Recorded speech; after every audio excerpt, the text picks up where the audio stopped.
Keek on the mic, Keek on the mic. Keek on the mic, Keek on the mic.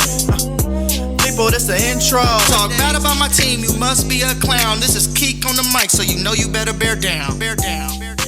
Hey, what's going on, Bears fans? Thank you so much for joining me for another episode of Keek on the Mic, the podcast all about the Chicago Bears. Like always, if you're new to the channel, make sure you hit that subscribe button and the notification to catch all Bears content right here on the podcast. Make sure you also follow me on all my social media platforms to stay connected with all Keek on the Mic news. So, Bears fans, today was the very first joint practice with the Indianapolis Colts. I was really looking forward to this opportunity for our team to get better, see different looks from a different defense, from a different offense, and overall just put in some quality work with a totally different team. They'll practice with the Colts today and tomorrow, leading up to their second preseason game against the Colts on Saturday. So today was the start of a lot of good work with the Colts, and today was a pretty intense day. You can definitely tell these two teams are trying to compete at a high level and obviously trying to prove a point. First things first, Bears fans, some really good news for the Chicago Bears offense and the Chicago Bears defense. Both guard Nate Davis and DN DeMarcus Walker were both back in full pads, and they both participated in some team drills. For the most part, they're just ramping up a little bit. I'm not sure if they'll get some reps in this weekend's preseason action against the Colts on Saturday, but it was good to see both of those guys back on the practice field in full pads. So that means Chicago Bears are slowly starting to get healthier as a football team, and that's always good news.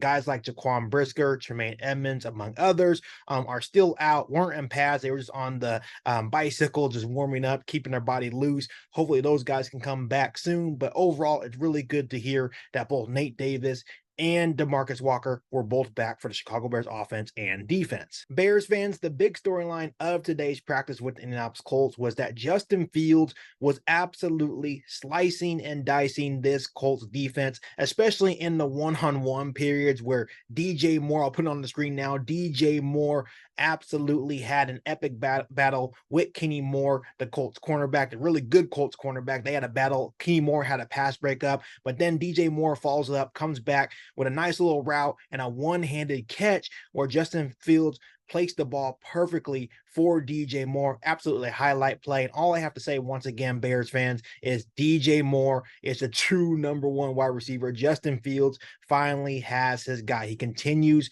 to produce for the Chicago Bears offense. He continues to produce for quarterback Justin Fields. And it's plays like this, even in one-on-ones, that get you really excited for the season. Justin Fields also had multiple deep ball attempts that were perfectly placed for his receivers. He also connected with Darnell Mooney, Nsimba, Webster, and Daurice and deep attempts that were all very beautiful passes from quarterback Justin Fields. I know a lot of Bears fans and outside media looking in were kind of talking bad about Justin Fields as a deep ball passer. We all know that he can throw the ball deep, but we haven't really seen it a lot in this training camp period for the Chicago Bears or this offseason in general, where this team was not really taking their shots in practices. Today was a totally different story, especially in one-on-one periods against the Colts DBs. Justin Fields definitely had a lot of pretty deep ball throws that connected with multiple different receivers. Justin Fields was absolutely slicing and dicing the Colts defensive back room in today's practice during this period. On the other end, I have to give Anthony Richardson a lot of credit. The Colts rookie quarterback, he looked pretty good, especially during one-on-one periods against the Chicago Bears defensive backs. You can tell he has a really strong connection with Michael Pittman. Obviously, right here, a video that I'm showing on the screen right now is him throwing a beautiful ball to Michael Pittman Jr. over Jalen Johnson. It was absolutely a beautiful throw. I give Anthony Richardson a lot of credit. This guy is a big specimen of a player, 6'4", I believe he's like 250 pounds. If the Colts approach this the right way, I know that he's already listed as a starter for the upcoming season for the Colts. I think he has a chance to be an absolute problem for the Indianapolis Colts. I really liked what I saw from Anthony Richardson today, Bears fans. I also think practicing with a guy like Anthony Richardson that's that big and that mobile and that fast and that athletic, I think it's going to help the Chicago Bears defense get a whole lot better. We all know that we've always had problems with mobile quarterbacks like Anthony Richardson. So I think it's going to be really awesome for the next 2 days to go go against someone that good and athletic, right? The guy that has a big arm, a guy that can beat you with his legs or arm do both. It's going to be good work for the Chicago Bears defense to get better. And obviously when we face them in the preseason game this Saturday as well, it's just going to be an opportunity for the Bears defense to get a whole lot better this weekend. Bears fans, Justin Fields' success as a passer today really showed up, especially in 7-on-7s and 11-on-11s. Yes, he did have some underthrown and overthrown balls, did throw a couple interceptions, but I'm not concerned whatsoever about him. Justin Fields' overall day, especially as a passer, was very dominant for the Chicago Bears. Not a lot of balls hit the ground today for Justin Fields, and that's always a good sign. The Colts defense definitely brought the pressure. This is without DeForest Buckner. They still look very good. Pressure was constantly in Justin Fields' face. I'm not saying that the Bears offensive line had a bad day, but they definitely tested this Bears O-line and Justin Fields as well. But they were able to deal with the adversity, deal with the constant pressure, and still make plays to his multiple playmakers on the outside.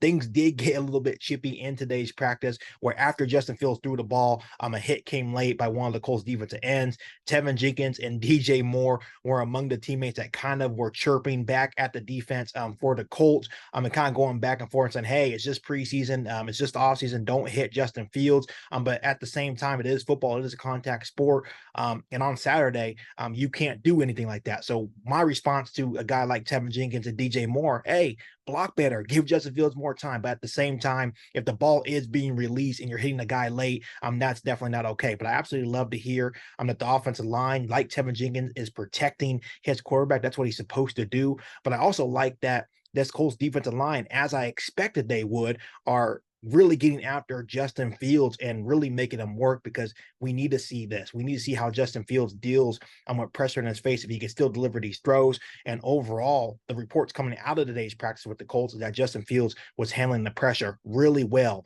and still delivering a lot of great passes for the Chicago Bears offense. Looking at the Chicago Bears defense now, I feel like they overall had a pretty good day. Eddie Jackson did have an interception on Anthony Richardson in team drills. And also, once again, Tyreek Stevenson was all over the place, not only in special teams, but for the Chicago Bears defense. That guy has a lot of swagger and he plays with a lot of intensity. He was jawing back and forth with the Indianapolis Colts. And this dude is going to be a problem. He brings that intensity. He brings that swagger to the Chicago Bears defense. I am looking forward to watching him play and make this defense better. But overall, the Bears defense continues to impress. Like I said, we have a very scrappy bunch. This is a totally revamped defense. And once again, we're still missing Jaquan Brisker and Tremaine Edmonds, two big names on the Chicago Bears defense. So I'm really looking to see how much more improved the Chicago Bears defense actually looks as we near week 1 against the Green Bay Packers. So overall, Bears fans, it was a really good day of work in this joint practice with the Indianapolis Colts.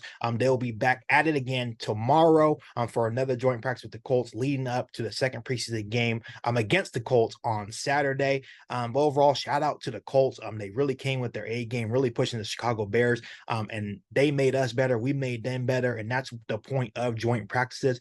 So I'm looking forward to see what happens tomorrow. But overall, really good day for Justin Fields, especially his deep balls. Definitely we're connecting with multiple of his playmakers. But if you're enjoying these updates of training camp practices right here on Kick on the Mic, make sure you're hitting that subscribe button and the notification to catch all Bears content right here on the podcast. Make sure you follow me on all my social media platforms, and make sure you share this episode of Kick on the Mic with every single Bears fan that you know. But other than that, back for our all new Bears podcast right here on Kick on the Mic. Thanks, guys, and bear down. You've been listening to Kick on the Mic, a podcast all about the Chicago Bears. Don't forget to subscribe to the channel and hit the bell notification to catch all Bears content right here on the podcast. Thanks, guys, and bear down.